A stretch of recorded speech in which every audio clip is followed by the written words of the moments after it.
Assalamualaikum warahmatullahi wabarakatuh. So our next lesson is all about the equilibrium of concurrent forces. So may konting pagkakaiba lang dito kasi equilibrium po ang pinag-uusapan natin dito, no? So first of all, ano ba ang equilibrium? The equilibrium, the term of equi, that will be equals to equal sign. Yep, equi, equal sign. Pag sinabing equal, no? Lagi po silang equal sa isa't isa ng hinihilang force, o kumbaga pagka naghilahan sila ng dalawang force ay walang may nauuna dito, walang may nauuna, kundi equal lang ang binibigay nilang force, no?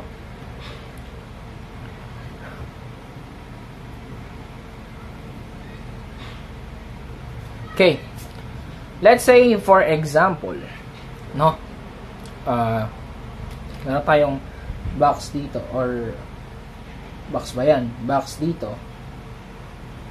At ito yung may tumutulak dito na 10 newtons. At may tumutulak din dito na 20 divide 2 newtons. So that will be equals, no? This will be 10 newtons also, and this will be 10 newtons also. At kapag equilibrium, nag-i-stay lang siya sa isang lugar kapag equilibrium ang pinag-uusapan natin. Okay? Now, sa concurrent forces, same pa rin, no? Nag-meet pa rin siya sa isang origin. Yung pa rin yung ating tinatawag na concurrent forces. At yung formula na gagamitin natin dito, PR is equals to the square root of the summation of FB squared plus the summation of FH squared. Okay? Now, by using this, magbibigay po tayo ng example, no? Let's say for example, we have the tension. And meron tayong cable dito.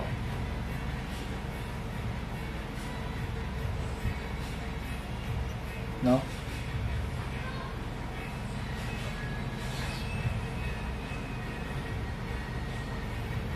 And dito rin sa kabila.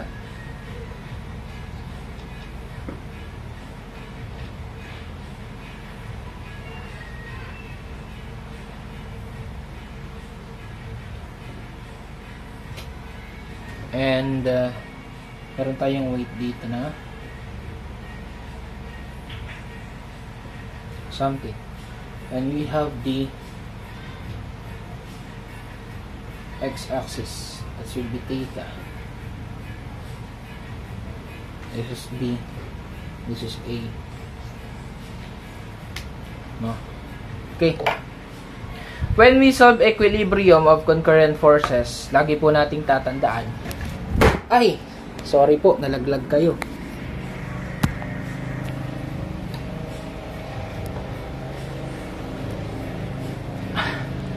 Ayan. So, lagi po nating tatandaan na kapag magsosolve tayo ng ganito, ay gagawa tayo lagi ng FBD. Bakit tayo gagawa ng FBD? The free body diagram. Bakit tayo gumagawa ng ganyan? Para mas madali po nating ma-analyze yung problem. Let's say for example, this is the FBD of this problem. No?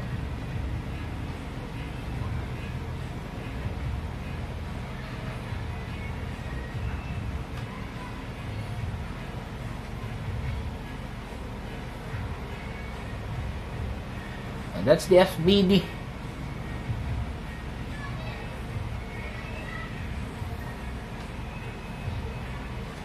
Saan to papunta? Saan to papunta? This is a rope, no? At ang rope, ang tension niya ay laging palabas.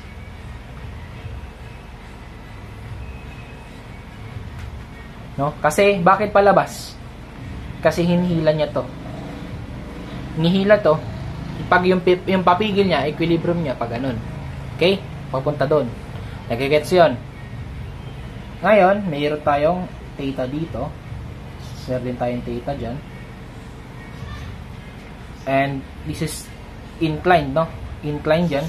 So, magkakaroon tayo ng braking forces. This will be CV. Sorry, C to. C and B. CB. CB.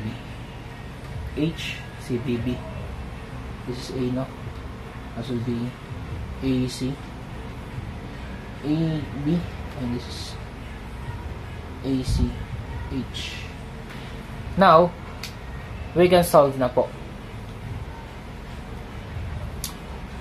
Sabi natin kanina, we have the FB that's B equals to 0. And our thing here, i-apply lang natin lahat ng napag-aralan natin, yung mga nauna nating lesson. Okay? So,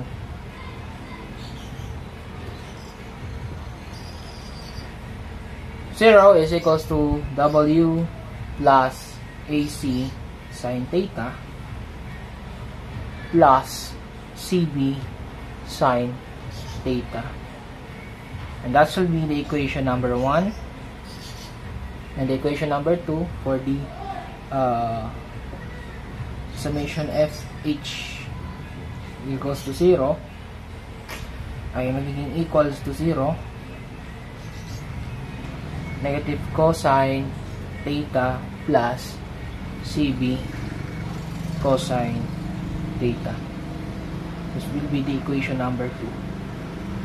So, lagi po natin gagawin dyan, pag may nawawala ditong unknown, kailangan nandito din yung unknown na yun para makagawa po tayo ng ating equation. Okay? So, proceed po tayo sa problems. Okay. So, next problem po natin, wait lang, saksak natin yung ilaw. Madilim na.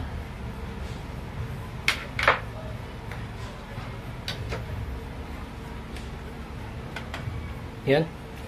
So, sa problem natin, sa first problem natin, is all about the analytical. This is not analytical. Parang ganoon din pala siya. Parang analytical. But meron pang isang problem na i-apply natin sa incline. Mamaya, later. No? So, to solve this problem, yung sinabi lang natin kanina, magagawa lang tayo ng mga equation to get the value of the unknowns. What the unknowns? The P and Q. Yan po yung unknown sa ating problem. No? To solve that, firstly, we need to summation DFB. That will be equal to 0. So, P, that will be multiplied by 10, square root of 10, minus Q sine 45, minus 30 sine 55 plus 80 sine 30 plus 100, that will be equals to 0. Therefore, we have the P 1 over square root of 10 minus Q sine 45 equals 115.425, and that will be the equation number 1. Okay, for the equation number 2, we have the summation of fx or h, to be equated to 0, no? And our P is equals to 3 over 10 square root of 10 minus the Q cosine 45 minus 80 cosine 30 minus 30 cosine 55 plus 50 equated to 0. Our P here is equals to 3 over 10 minus Q cosine 45 equals to 36.489. That will be our equation number 2. Okay.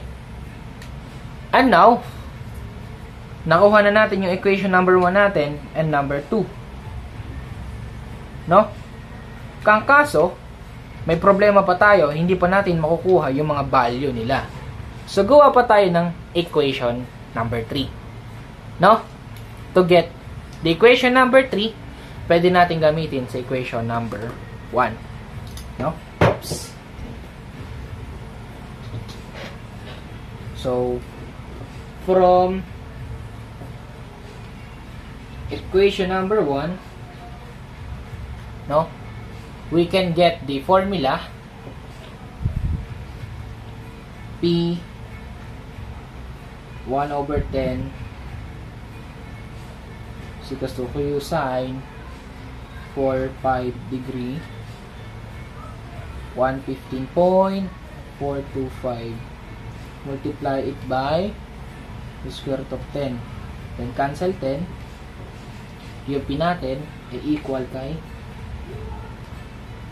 Q square root of 10 sine 45 degree minus 115.485.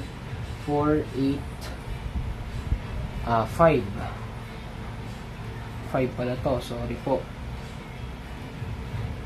10. No? This is our equation number 3. So, substitute lang po. Okay? To substitute our equation na nakuha natin dito sa ating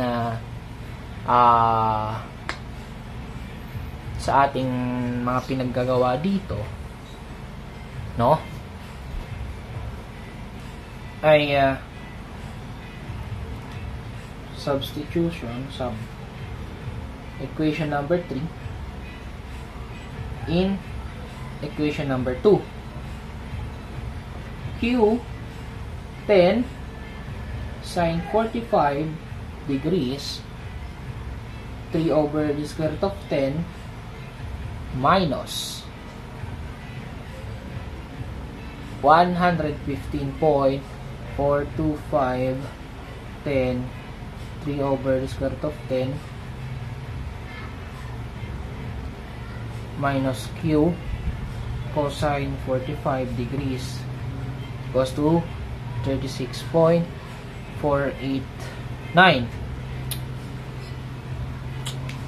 So,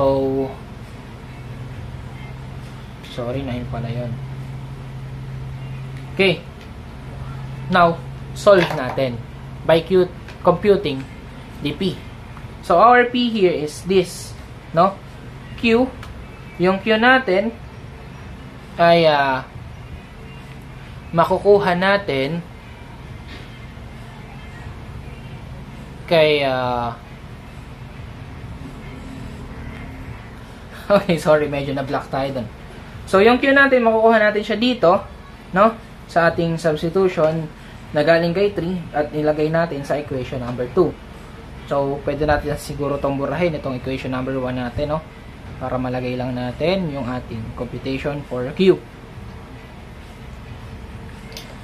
So, our Q here, kapag sinimplify natin yan, we will get the Q square root of 2 multiplied by square root of 2, and that will be equals to 401.495. Okay? And divide it both sides by square root of 2, we will get the value of Q as 283.90 kilonewton. And then to get the P, meron na tayong Q, we can use the equation number 3 to get the P. When we use the equation number 3 to get the P, and i-input lang po natin yung nakuha nating Q sa Q dito, no? We will get the final answer for P, that will be equals to 269.814 kilonewton. That's the answer for the number 1 problem.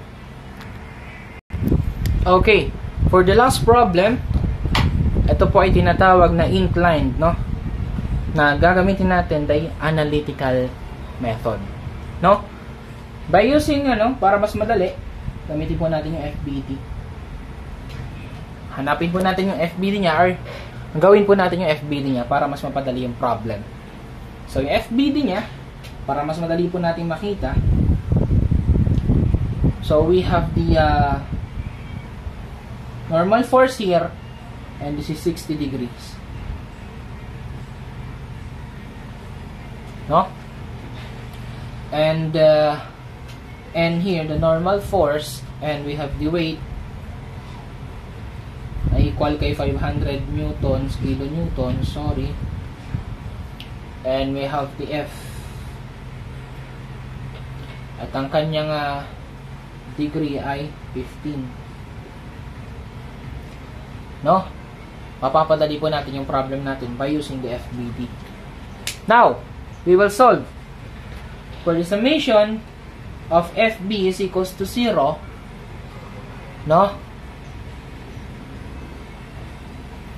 We will get the negative 500 minus F sine 15 degrees. Paano mo magsulat ng mainam dito? Plus N sine 60 degrees equals to 0. Therefore, N sine 60 degree minus F sine 15 degrees equals to 500. That will be our equation number 1. So for the summation of FH, that will be equals to 0 also.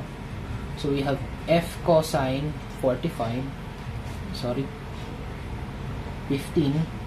degrees minus the N cosine 60 degrees equals to 0. We have also the F cosine 15 degrees is equals to N cosine 60. And that will be equation number 2. Now, from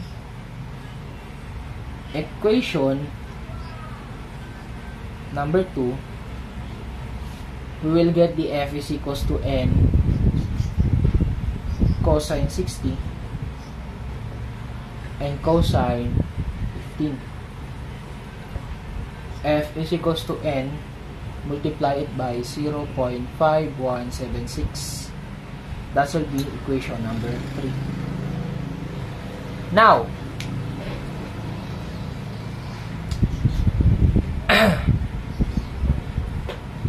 by substitution, the equation number 3 in equation number 1. So, yung equation number 3 natin, isa-substitute natin sa equation number 1, which is, yung N natin magiging, yung F natin magiging ganito. No? When we distribute the equation number 3 to 1, we will get the N sine 60 minus the N 0.5176 sine 15 equals 500, and we will get the N, multiply it by 0.732 sorry, equals 500. So divide both sides by 0.732 to get the final answer for N. That should be equals to 683. Wait, kakalkin natin. 500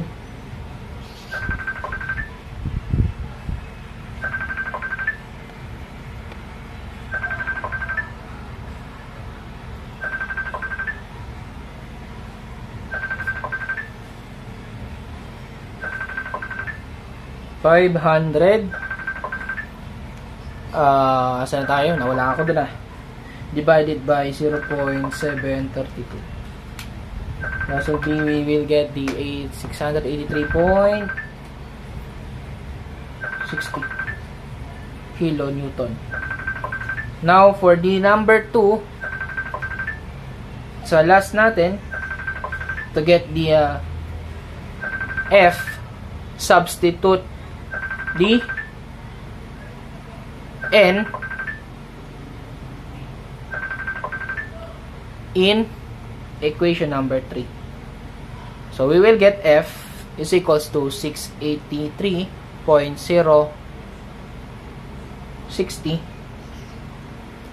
multiply it by 0.5176. We will get the value of 853.523 kilonewton. So that's the final answer. So hanggang doon lamang. Maraming salamat. Paalam!